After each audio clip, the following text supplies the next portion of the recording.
Hello, everybody. We Hi. 2 minutes late, so we're doing good. Look, we don't really care because the world is going to hell. So if we late, we late. We're just glad y'all here. I'm Danny Terrell. I'm Randy Ford. I'm Mase III. On a delay. And who's that other person we have with us today? Hi, everyone. I'm Lady Dane Figueroa Didi. Hey. On the East Coast, honey. On the East Coast. Look, we gotta, when the East Coast visitors come in, it's 3 hours behind. They've been working all day. We have to make sure we treat them right because they're doing us a favor. I know that East Coast feeling. We are the living room, and I wasn't supposed to say that, but I did, so somebody else go. Yes, we are the living room. We're a video podcast platform. We are a group of artists here in Seattle, and we love to talk shit, and record ourselves and have you talk shit with us.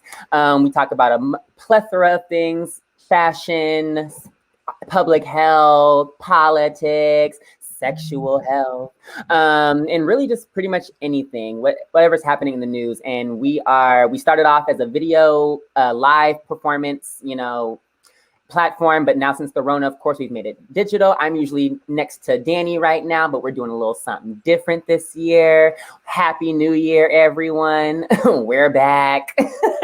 And Mase is going to give you our collective agreements. Hopefully not on too much of a delay, but the agreements are, we are here specifically to support Black, trans, and non-binary people, and those that are in solidarity with us. And that's it. That's all I'm gonna say on that. So that's that on that. If you've seen us do our work, you kind of know how that works and operates.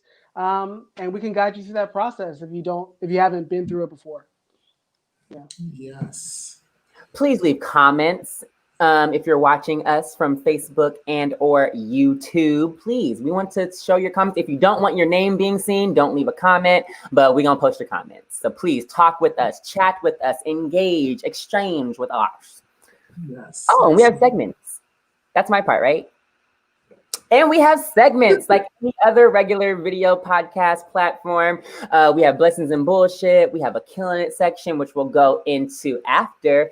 But we start off with Blessings and Bullshit, which is basically our rose and thorn for the week, for the month. Since we're kind of bi-weekly, what has been your highlight and low light of the last 2 weeks? And I'm going to go first. Oh, my God, y'all.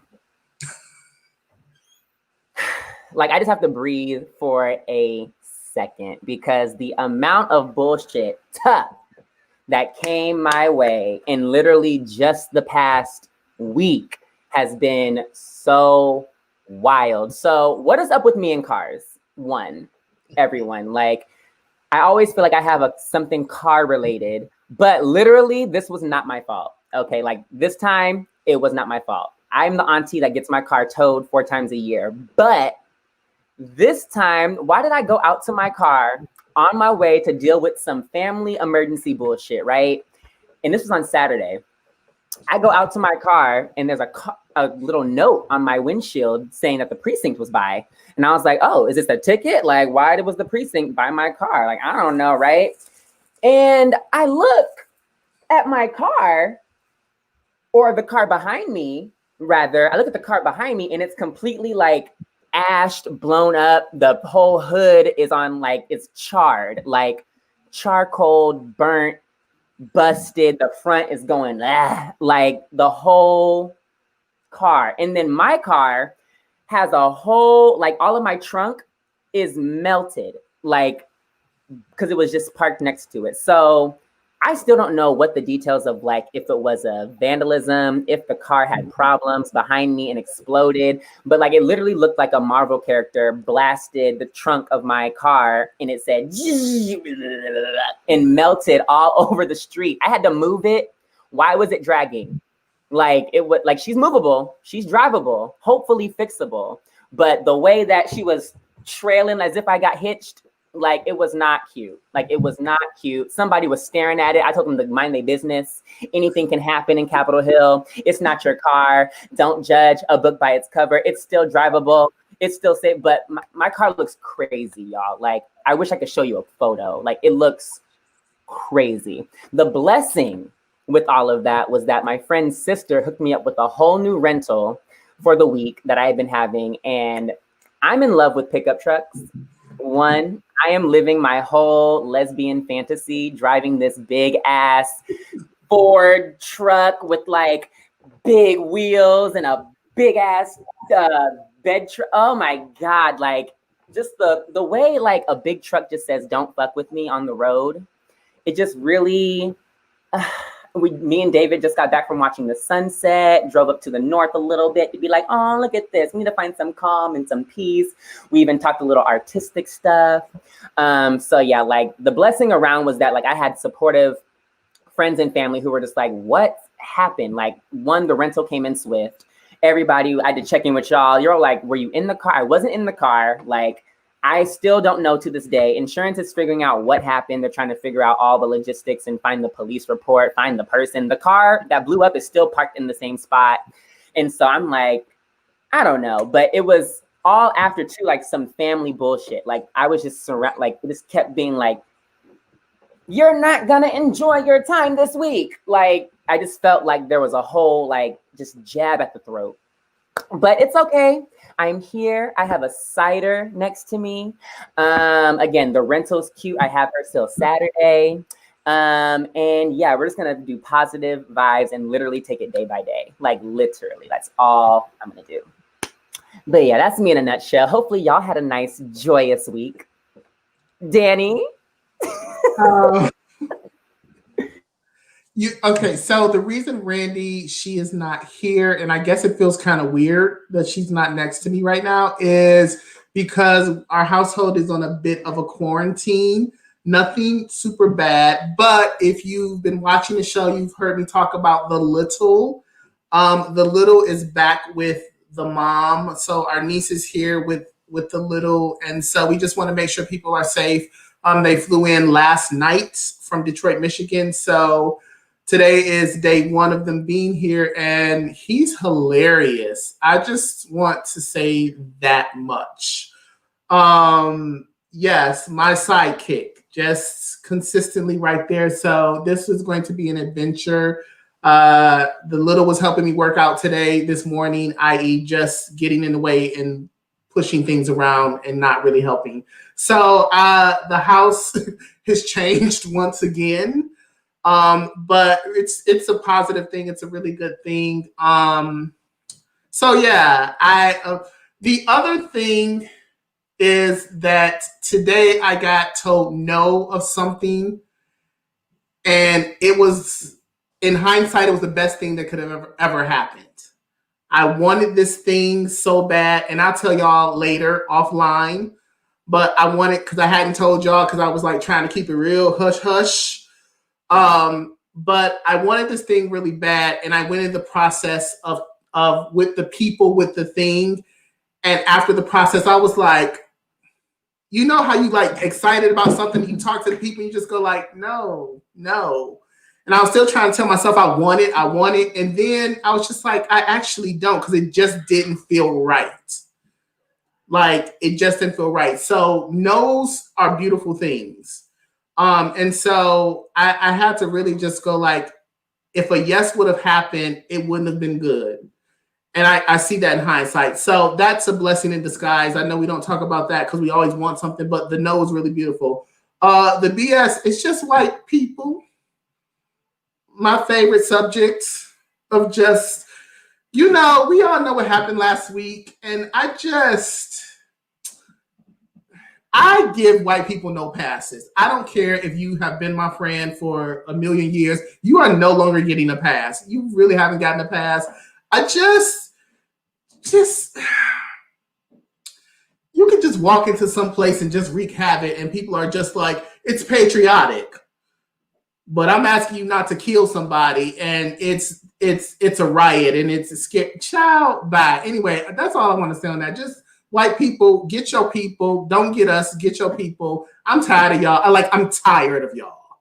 Like, exhausted, tired, really don't want anything to do with any of your guilt, your sorrow. I don't care what BIPOC person you trying to hire. I don't care what. I just don't care anymore.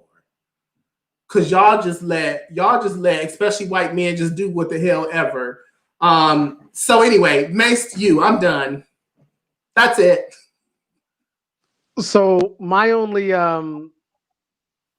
bullshit is, right. So like right now today, obviously there's the piece around all of us having to have dealt with what happened at the Capitol and just the stress of all that and what's going to potentially happen this weekend. So I'm hoping everybody stays safe. I'm hoping everybody has what they need to take care of themselves and their families. Really, I'm having lots of tech problems because living on the West Coast, I was telling y'all earlier, any little bit of wind that happens on the West Coast, any type of weather that happens out here, all the power lines get shut down. Some of my friends had no power for like 12 hours. And I'm like, what kind of post-apocalyptic world is Seattle? I don't know. We're supposed to be a tech hub, but here I am trying to go through 3 different devices to find which device can potentially create its own Wi-Fi. Because I got to like strap 2 wires together here in this city because my Comcast is out or whatever.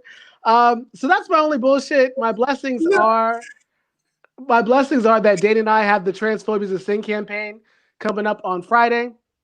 So I'm so excited about that. And we have our first ever teach back for that coming up on this Saturday, the 16th. And yeah, so I'm just excited to be with people talking about deconstructing white supremacy and religious violence. I just want to go back to your weather issues because we were on a call earlier today and he was going in and I said, Mason, you live in Seattle. They don't deal with storms like this. They are not. And Mason was like, but it's all the same. Like I was like, no, it is not. Definitely not the same. But if anyone is watching from any other part of the country, I saw 3 strikes of lightning last night. 3, okay? Yeah.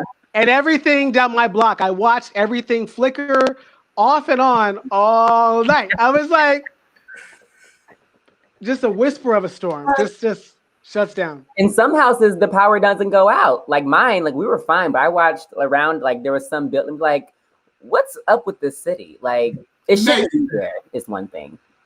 The amount of white people that have Black Lives Matter signs in their yards and won't talk to you, you know what you're dealing with. That goes for the weather. That's everything. So white people are shady, the weather shady. Right. Shady space. It's a shady little nook. Right. Let's pass it over to Lady Day. Do you have any blessings or bullshit you want to share with everyone? Mute. I was trying to turn it on mute because sometimes, like, y'all know stream. I say this every time I get on stream, y'all. I be like, sometimes stream shady, boo. And so as I'm like talking, sometimes I'm like, oh, I hear a little cackle in the earphones. What is going? It's be trying it sometimes, but here we are, and I look fabulous. Oh God, bullshit. Listen, I live in, which is known as the, on the lands of the Piscataway peoples, and like, I have not heard this many helicopters and or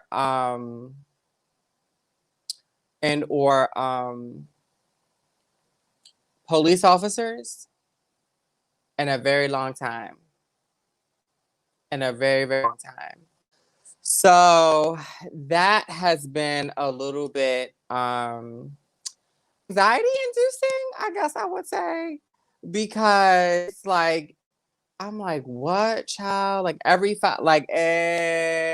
hour almost, I'm like hearing police officers. And it really, really, really is all because like, certain white folks will like their word more than they like liberation or democracy.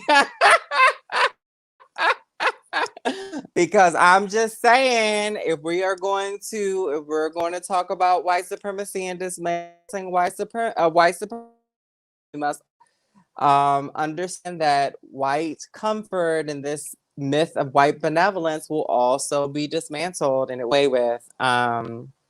So yeah, a blessing. I had a project that I doing with. I don't know if I'm revealing anything. A play that I wrote that I've been in rehearsals for this week. I've rehearsed for another play last week that I wrote, and it's been exciting. It's been exciting to be in, Black, brown, and indigenous trans peoples. So yeah, that has been a really, really beautiful blessing. Yeah. Thank you, y'all. We having some tech issues. You look, I'm just gonna blame it on Cats the movie, and I'm gonna blame it on Trump. That's what today is. Y'all know how I hate Cats the movie. Y'all know, so I'm gonna blame it on Trump. I want my co-host. I was like, is everybody gone? No, they're still here. We just having tech issues. So we want to just get into what we're talking about today. We're talking about transphobia is a sin. Hashtag transphobia is a sin. The campaign, and hopefully Mase can jump in, and I'm gonna jump out. Hopefully that will help some things, and we can get the ball rolling on that conversation. It's Friday. I thought it was tomorrow. It's Friday. No, it's on the 15th. It's on the 15th. Yeah. 15th. What's Yeah. today's date? Today's the 13th. Today is the 13th. Yeah. Wow. January 15th. So my picture gonna be real cute then. So I have more time to, because I would really like to. I'm not gonna reveal too much, but it is. I'm gonna do you proud. So I'm gonna hop off for a second. All right. Can we all hear each other? Yes, Yeah. I can hear you. Okay. Awesome. Good stuff. So Randy, did you have a question first for Dane? Or did I make that up?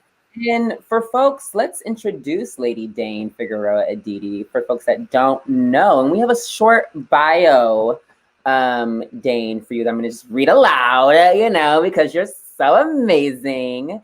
So Lady Dane Figueroa Aditi is dubbed the ancient jazz priestess of Mother Africa. I'm sorry, I have to reread that. Lady Dane Figueroa Aditi is dubbed the ancient jazz priestess of Mother Africa. Aditi is a Nigerian, Cuban, indigenous American performance artist, author of over 13 books, educator, advocate, choreographer, priestess, speechwriter, healer, and co-editor of the Black Trans Prayer Book. Wow, what an honor to have an ancient jazz priestess of Mother Africa here with us today. And we talked a little bit about, the Black Trans Prayer Book. And so if you and Jay Mase, because you're also the co-writers of it, what is the Black Trans Prayer Book and how does that tie into the Transphobia is a Sin campaign? And how did it start with you two? I'm like, Dane, do you want my Should say we Oh. we certainly have pieces inside of the tome, the holy tome, but it is a collection of stories, liturgical tales, poems, commentary, etc., by 21 different Black trans artists. Yes, that's like the short of the long of it. But the Black Trans Prayer Book has developed into also something of an organization in which we do events, we do workshops, are working on a documentary now, and two of our other contributors of the book are videographers on the project. So that's like super, super exciting. I mean, that's the short answer of a very long one. To our website if you want to learn more. It's prayerbook.org. Yeah. Yeah. We're collective. Yeah, and the piece around the Transphobia is a Sin campaign for that as part of what that is like as we were putting together and creating the Black Trans Prayer Book and getting people involved in it, we realized that there was a bit of a gap between how our audiences were understanding their role in the Black Trans Prayer Book and not necessarily understanding that the book is not just for people who are of faith or religious, but people who experience religious-based trauma and violence, right? That it's for anyone who is a Black trans person, but especially that we want to address giving people space to release their spiritual trauma from that religious violence. And so we decided to do the Transphobia is a Sin campaign. This is the third year. This is the first year we're going to be doing a teach back afterwards, where we're going to have people having space to really go into the connections between white supremacy, trans antagonism, and religious violence. But yeah, so on January 15th, we're asking people to post a picture of yourself with a sign that says either hashtag transphobia is a sin, transphobia is haram, trans people are divine, or trans people exist because our ancestors existed, and all using the hashtag transphobia is a sin on whatever social media platform you inhabit. And yeah, and we get people talking about religious violence against trans people. I kind of don't want you to brush over You also you don't. Oh, go ahead, Danny. Go ahead. I was going to just say you don't have to be trans in order to participate. Thank you. Like I've folks, like some cis folks being like, "Oh, is this just for trans folks?" It's like, no, it's really for everybody, right? It's really for everybody. This particular campaign, yes, the focus is on, but anyone can take a picture with the sign and operate within solidarity. So I want to jump in because Macy, you tend to like brush over your accomplishments. And so I remember when you and Lady Dane was starting this and you were pleasantly shocked and surprised how many people globally posted photos the first year. So it's not like, oh, just post transphobia is a sin, it is much bigger than that. So I just want to live in that for a moment because as your friend, I'm gonna gas you up because that's what I'm supposed to do. And so Dane, I'm gonna gas you up because I just remember you like being kind of nervous about it, not sure what's happened. And then you all had people globally, trans people, non-trans people globally, year 1, year 2, and it's just growing. What does that feel like to know that like people are like, no, yes, we need to start that right there. Boom. Thank you. That was year 1. Boom. So boom. Keep going, Randy. Thank you. So let's not just brush over the fact that one is really powerful.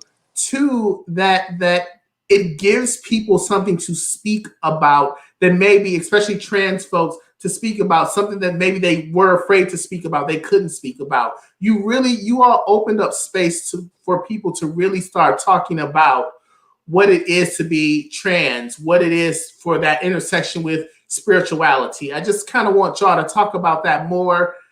That's a sign that I made. Oh, yay.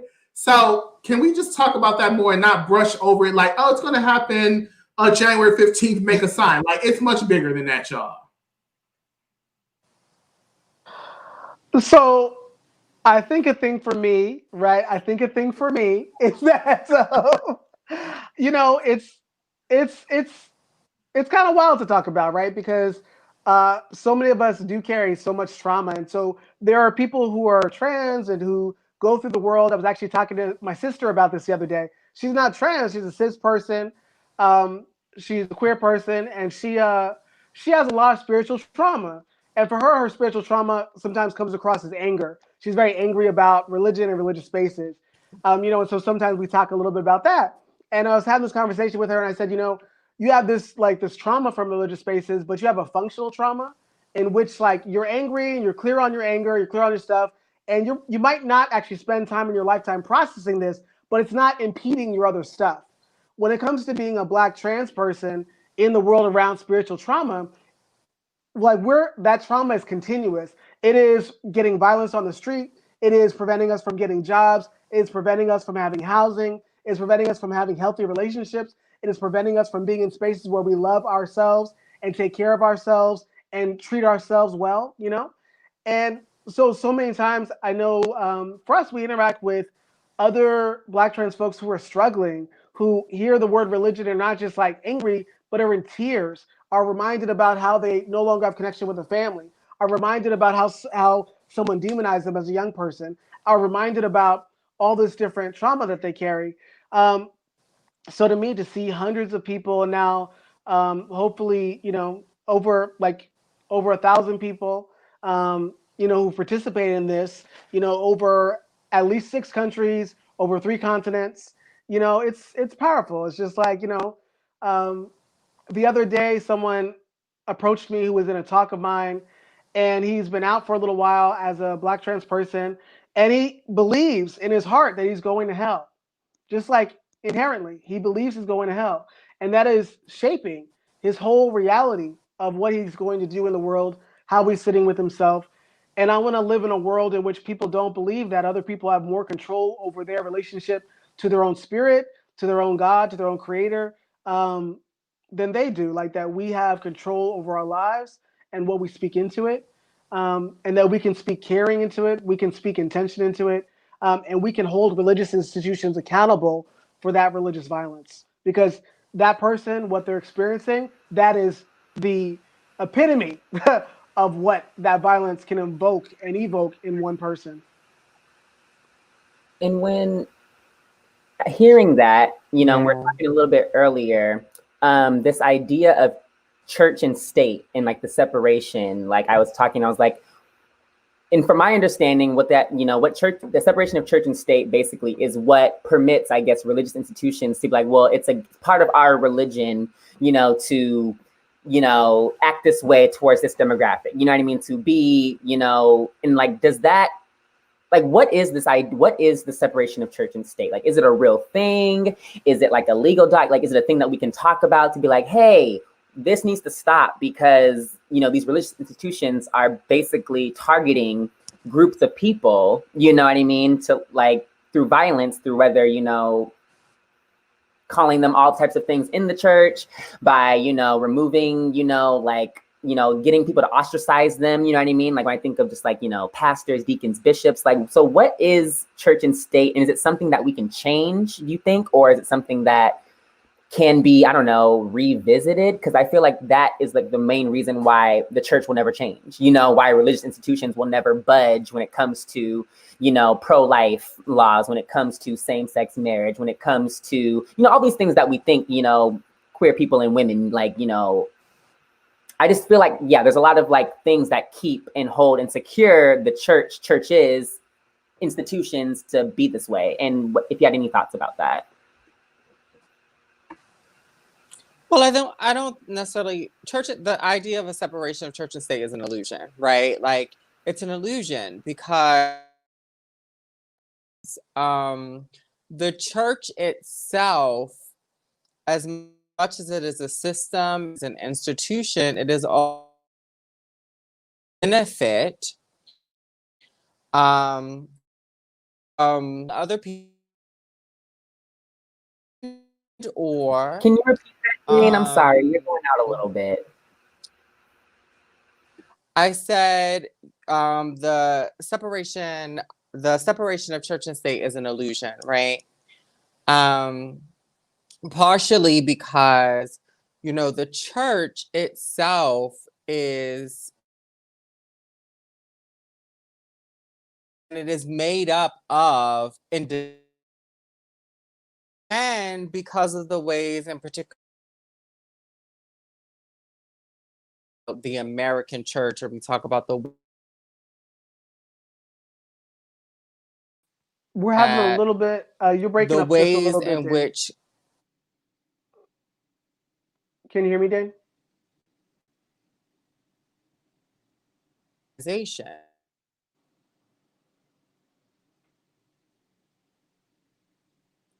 Both Western idea, Okay. Dane, can you hear me at all? white supremacy, Dane, can you hear me? and white supremacy. I can hear you. Oh, Can you hear J Mace? We can barely hear you. It's a little choppy. It's really transphobic, honestly. Like everyone doesn't want us to talk about this, apparently. It's not you. Okay. And now she's gone. So yeah, so she'll be back. But to echo some of the things that Dane was saying, I would say also that, yeah, like the idea of church and state, we know intimately that it's not real, right? That there's this place in which that the founding fathers, because especially people on the far right love like the founding fathers this, the founding fathers that, right? Like I'm not concerned with slave owners and what they think, but I do know that them as founding fathers of this imperialist nation were very invested in actually having what they believe to be a separation of church and state, right? That for many of them that were atheists or did not believe in God or did not believe in church in the ways that the king and the kingdom believed in it, that they wanted to make sure that those were separate entities entirely, and did not want to repeat what they thought were the mistakes of the British Empire.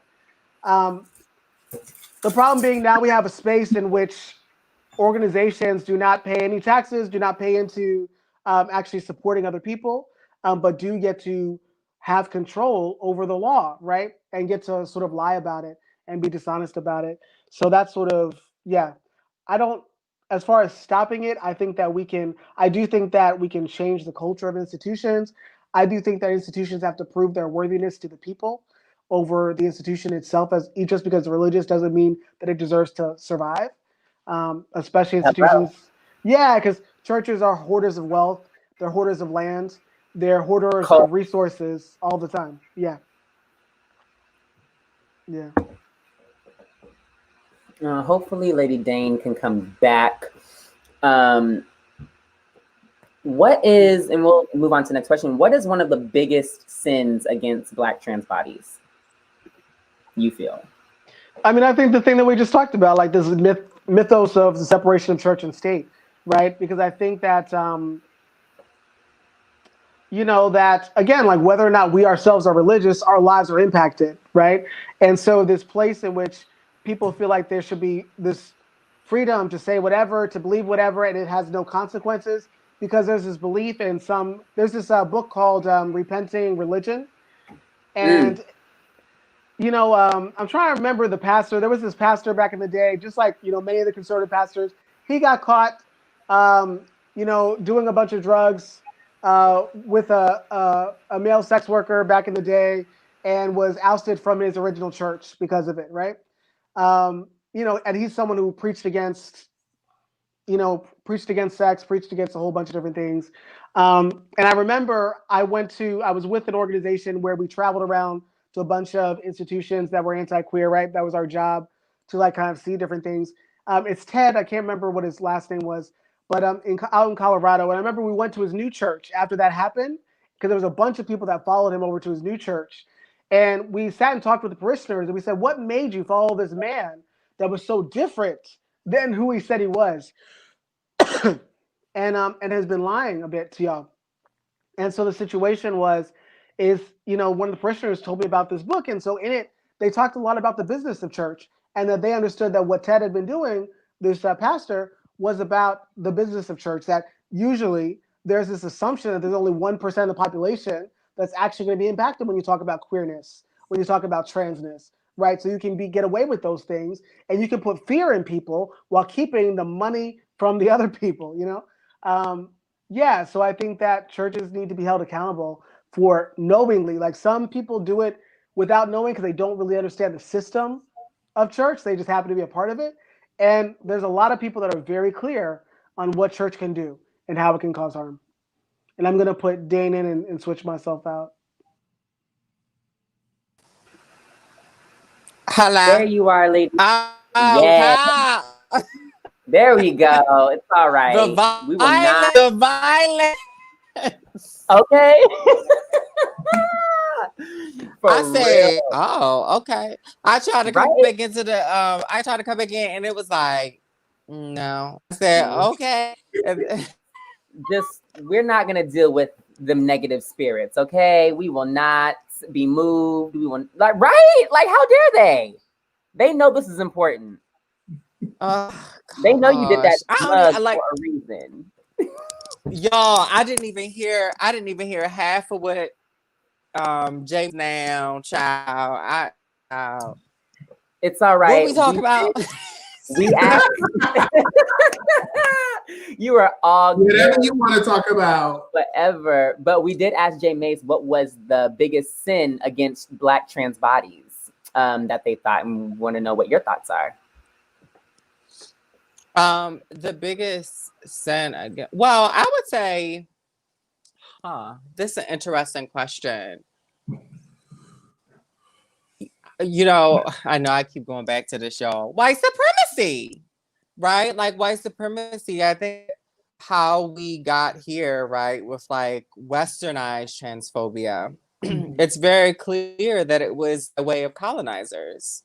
Right. Because they literally they came to lands and they saw indigenous peoples world who were gender full, right? Who were like living our lives and in cultures holding spiritual power and spiritual prominence and being loved and essential to only the stability, thriving of the community.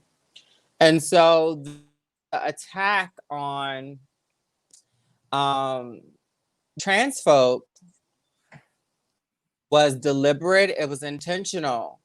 And it was really directed not only to a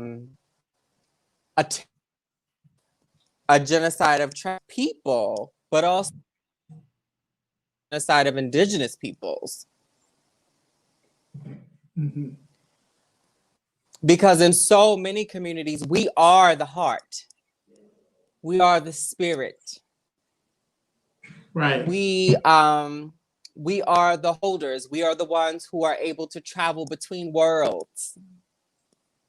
Mm-hmm. So what is the Yeah. biggest sin? White I supremacy. would say the biggest. Would you say, Danny? I said white supremacy, definitely. And it's the lie, right? It's the lie that somehow it's the lie they beat to some folks. It is the lie starved into some folks. It is the lie that they legislated. Mm-hmm. Is that somehow they tried to lie and say that we were not close to God. People are divine. Mm-hmm. We are divine by way of our own being. And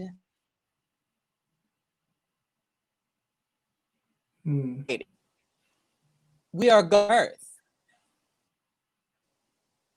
So yeah, that's my thought about that question.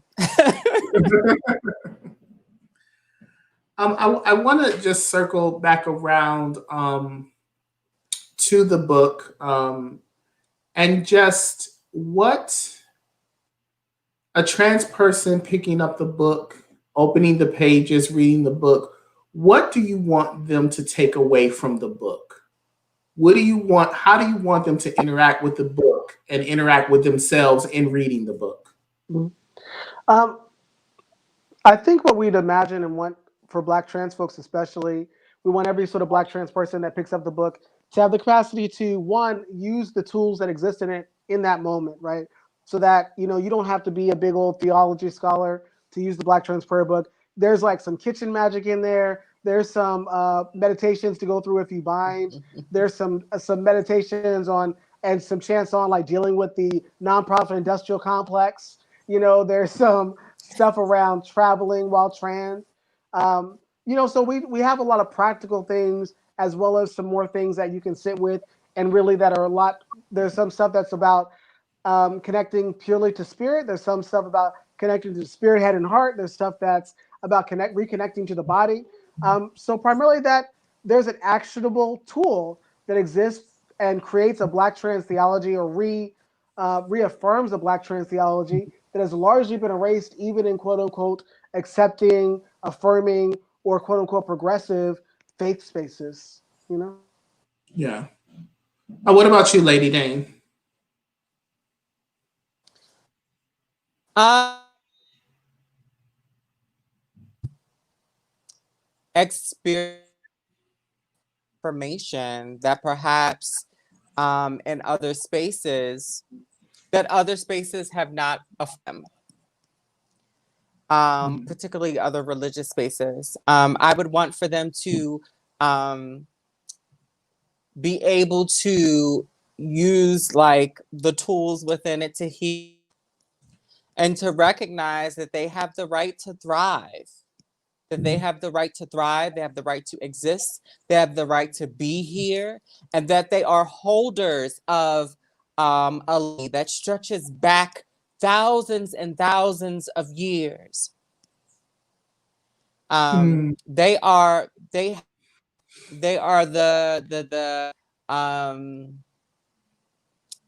well, I should say we are the holders of a strong ancestral legacy. So workbook. Y'all, this book really got me through the beginning of the pandemic last year. Like really, really, really. The protection spells in here. I'm just like, oh, I was casting them from my apartment. I was like, yep, protect this person, protect. Like, it's so beautiful, y'all. Like, it really is a beautiful, beautiful collection of work. Like, I really just had to bring it out and be like, hey, sorry, Danny. Oh no, you're good. You're good. What what pieces in the book are some of the pieces that you as the co-editors kind of go back to?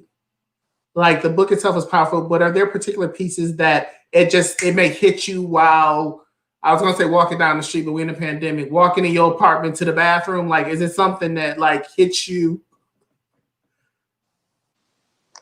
There's this one piece that I know that I think Dane already knows what I'm going to say, which I'm going to say, because I talk about it all the time. And it's this piece in there. It's a long piece by Whit Lopez, and it's a piece about being intersex and non-binary, and talking a lot about also being disabled and just connecting with ancestor. And the way that they write about connecting with this ancestor of theirs, as well as this living person at this church they used to go to, it makes me cry every time I read it. Every single time I read that piece, I cry. Like, it's just like, it's something that, because it's a testimony to me in so many different directions about the failures of people of faith, as much as it is about someone connecting to and knowing their connection to, and being affirmed in their connection to their ancestors. And so, Randy, if you have not read that piece already, I suggest anyone that reads the book, that's like, everyone needs to read that piece. You need to read the whole thing, the whole book, but that is a piece that definitively I go back to at least once a week. I go back to that piece indefinitely. What about you, Lady Dane? I really like this piece by Oluse. It includes and scholarship around the Orishas. That's one of my favorite pieces in the book, because I think that when I talk about Abrahamic traditions, right? So, like, sometimes when other folks like talking about like, oh, religion this, religion that, religion this, I'd be like, is you just talking about Christianity?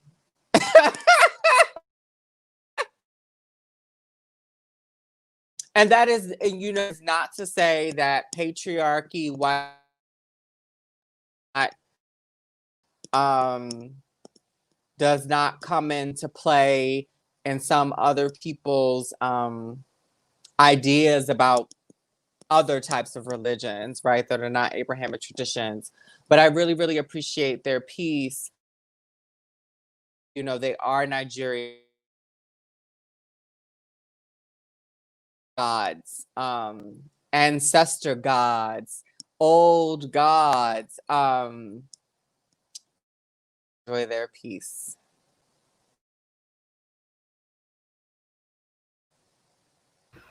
I love, love, love that. Speaking of love, I'm on the love section.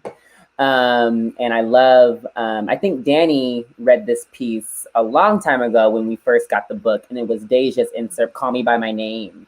And that chills, even just looking at it, even just looking at the inserts where you have people put their names. And like, I love that you make it to where people can write in here, you know, and like you have a whole you know, like there's space to write, you know. This really serves as the Bible for me. And as someone who's come from the Kojic, you know, Church of God in Christ madness, you know, like Clark this is sisters. Like, okay, Clark sisters. yes, Clark sisters. I was a healthy soprano up until I was a teenager. Then I dropped to alto. It's all right. It's all right. But this is it's like, it really does serve. Again, it's a prayer book, a Bible, a manual, I think everyone, you know, who's queer, like you said, it's not just for trans people, but because y'all centered transness and Black transness at that, you know, it's so powerful, and it really just connects to so many people. You know, when this Friday is coming up, what are some things that are you nervous about? Are you kind of just like, oh, you know, it's going to do the same thing as last year? Are there any new things on the horizon that you're excited about with this edition of Transphobia is a Sin? Yeah, like what's in your brains cooking? I know something's cooking, knowing y'all. I'm really excited about this workshop that we got going on. So I think that piece is called Where White Supremacy, Trans Antagonism, and Religious Violence Collide. We have it up on the Eventbrite. Yeah, and so people can check that out. And we have about 100 and some odd people that have already registered for it. So I would tell people, if you want to register for it, I would probably register for it sooner rather than later. It's also the link both on Eventbrite as well as in the link in my bio on Instagram. People can check it out there and register for it in that situation. It is free for TQPOC folks, and just to define TQPOC, trans and queer people of color, it is free for those folks unless people want to donate. And then we have a solidarity donation ticket, so a solidarity donation ticket. So if you are neither, if you are not a trans or queer person of color, if you are a cis het and or a white, you should pay a donation. And we accept all donations. It can be any size donation, but we do accept donations for you to attend, so we can get that knowledge out, and so that people can have clear language around the history and the connection between white supremacy and trans antagonism and how that plays into religious violence. Did you just say if you are a white? White. I want you to know that you said that. Just. Oh, I said it. Okay. I just. You know. I can't. A white, like a white, like that was the verb. A white. Hey. Oh, and can y'all drop that link? Can y'all drop that link in the comment section so people can click on it? I sure will. I think so. I have a question. Are you all developing a youth component to this? Good question. So the book itself is like a range I guess, what does that mean? Yeah. What does that mean? No, I was gonna say like what is that? Yeah, because I feel like the book itself actually encompasses like folks from all different type of age ranges. Okay. So like the book itself feels to me to kind of cover like young folks up to, you know, elders. I think. Awesome. And I know that we were intentional as we were like talking about the retreat for. And as we were talking about the book, it was always our intention to be able to have entries that reflected a wide, I'm a use word, but just say mean. Oh, no, I'm not going to use that. I was going to say demographic, but what I really mean is a bunch of different folks from community, right? Mhm. Yeah, and I mean, thank you for saying that because a lot of youth may not know. And so that's the other thing of like, how do we get information to youth? And I just wanted to make sure like we know, like if there's an extremely young person watching, this book is for you. So just thank you for clarifying that.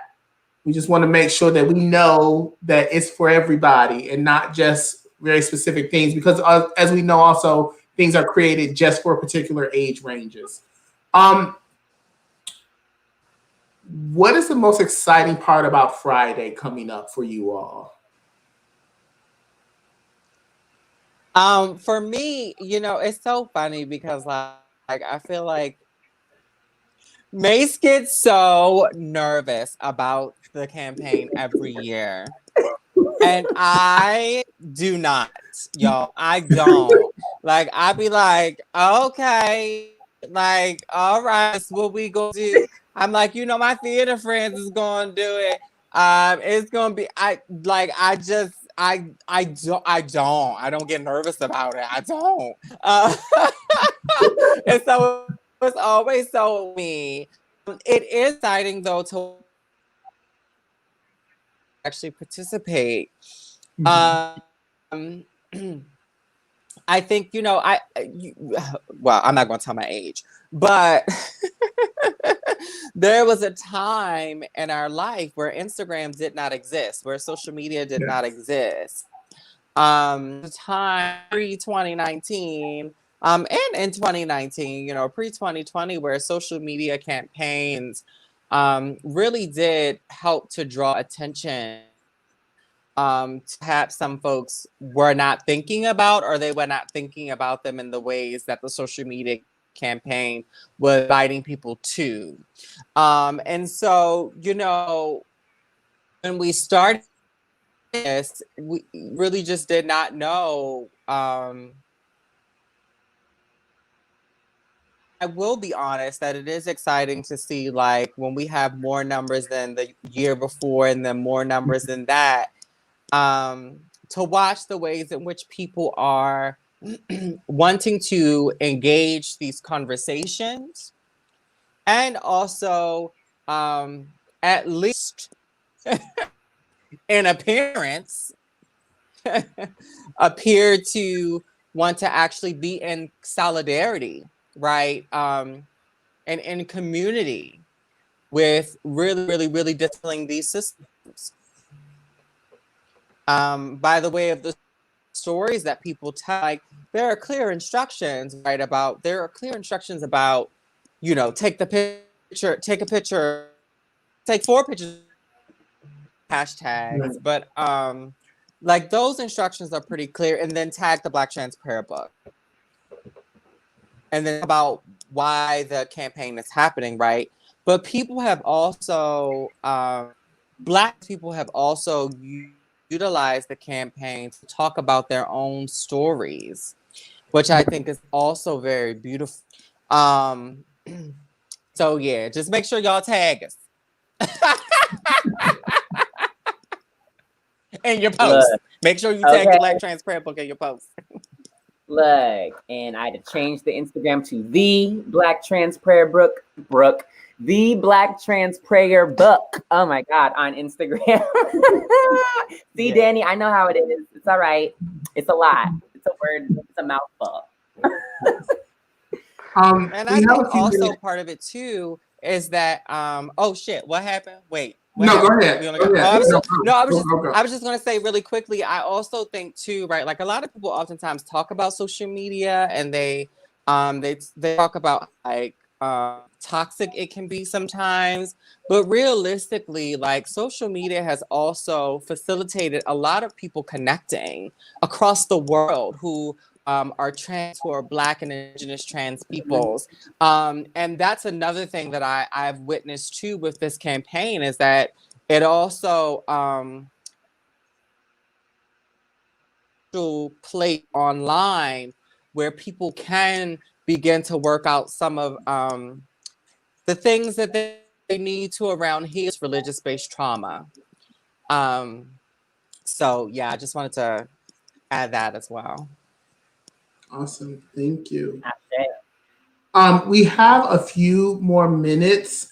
Is there anything else that we need to know in preparation for Friday for the workshop? Anything that y'all didn't say that you want to say? I think just on what Dane just talked about, I'm really excited to hear people's stories. So, like, please, you don't have to share your story. You could just post a picture if you want to. But if you want to share your story, you know, and you want us to reshare your post or do stuff like that, please feel free to like hit us up on our Instagram, especially. We'll definitely like if you don't feel comfortable sharing it from your own account, but you're okay creating an image for another account to share, we could totally share it out. We want to make sure that again that religious institutions stop lying about who Black trans people are and who trans people are as a whole. And so we want to flood the internet with as many photos of people being loving towards Black trans people as possible and trans people as a whole as possible, and understanding the divine nature, the spiritual nature, and the blessing that is trans people on this.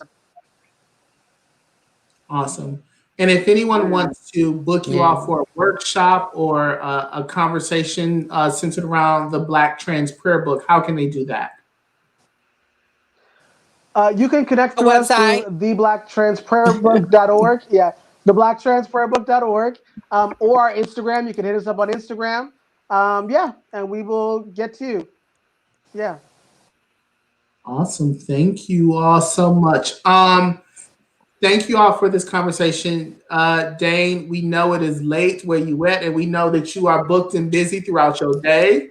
So we truly, truly appreciate you coming on our little show, gracing us with our presence. And we will be having you back soon because there's so many other things that I know that we want to talk to you about. We will end with my favorite question. And I'm gonna change it up a little bit. Oh, You know, new I got year. people guessing. What is your joy, or what do you want Black trans bodies to be joyful about in the future? Liberation. Mhm. I want there to be a world in which there is no oppression, a world in which people are free from oppression, a world in which people are, in which Black trans people are affirmed, are able to live their best life, are able to, really, really, really invest in their dreams, are loved, are cared for, are centered, etc., etc., etc. And so, liberation. Mhm. Beautiful. I want Black trans folks to feel joy around feeling loved and being loved. Like I think that's what I primarily want. Is I think that we absorb so much trauma and so much negative thoughts, even for those of us that are very centered, you know, in ourselves. I think that we're asked to circumvent a lot, and I really just want us to be able to replace any of the pain that we might have, any of the trauma that we have, with thoughts of being cared for. Mhm. I want to echo all of what y'all said. Yes, yes, yes, Ashe. And I also I'm looking forward to the return of us in the center of spirituality, you know, of us in our rightful spots, you know. It made me cry when a pastor told me that I was the church, you know, and like I was like, what? Like, what do you mean I am the church? And I went, oh, I am the church. Like, you know, like I am the glory. I want to live in a world where we all know that, and we all like know the weight of like of, you know, because like J May says, not all trans people can be divine sometimes, but you know, like, but we have that, like, it's part of, you know, it's part of our birthright, you know what I mean? Like, I want to be in a world where we return to our birthright, we return to what should have been ours, you know, and so all of that, yes, my joy is hope that, you know, we are going toward that and less away from assimilation, you know, and less away from coercion, you know, and just, you know, autonomy. I want us to be autonomous. Yeah. Yes, everything that you all said, and I'm going to add into that. Find joy in not explaining who the hell you are to anybody. Period. Just be you. You don't explain yourself to nobody. Find joy in taking up space because you can, not because you're asking permission. So that's it, because y'all know I can go on, but I'm just gonna stop right there. That's a whole nother subject. I know. I'm like, we can go on for, you know, we gonna let our guests go to sleep. Make sure y'all order your copies of the Black Like, Trans yes, honey. Okay. Make sure you get your signs ready and your beats and your mugs beats and everything, because Friday is going to be lit. Okay. I don't know about y'all, but literally on January 15th last year, it was a lit day. Like, I was like, yep, share. Like, so it's gonna be lit. I can't wait. I can't wait to see the returning faces, new faces, the young people y'all are gonna reach. Like, I just cannot wait. I can't wait to see J Mace being like, I had such a good time, y'all. I was so scared. And it was just so, oh my, I just can't wait. I can't wait to check in afterwards and be like, J Mace, what happened? That's definitely gonna be my joy for sure. I'm just gonna be over the top. That's all I'm gonna say. Look, noted. We love to see it. We love to see You it. have the right. You have the right. You have a right. You have a right. Yes, just, you know. That's it. Thank you all again for joining us for the living room. We will be back not next week, but the following week. I don't know what the date is. By that time, the inauguration would have happened. Yay, but whatever. And so we'll have things to talk about. You know, look, it's another old white man in office. I'm not excited. I'm just saying. Everybody else excited. I'm like, he's still an old white man. Like, so the other old white man will be out of office, a new white man in office. We just with a black woman who's questionable. Sorry, black women, but that black woman is questionable. Let's just call it what it is. Okay, we about to go. I could go on for hours. Terrell? I'm Randy Ford. I'm J Mase III. And you are... What, Aditi? I was ready. Yes. I was ready. I'm glad you were ready. Yes, ma'am. Yes. And we will see you all in 2 weeks. Bye, everybody. Bye.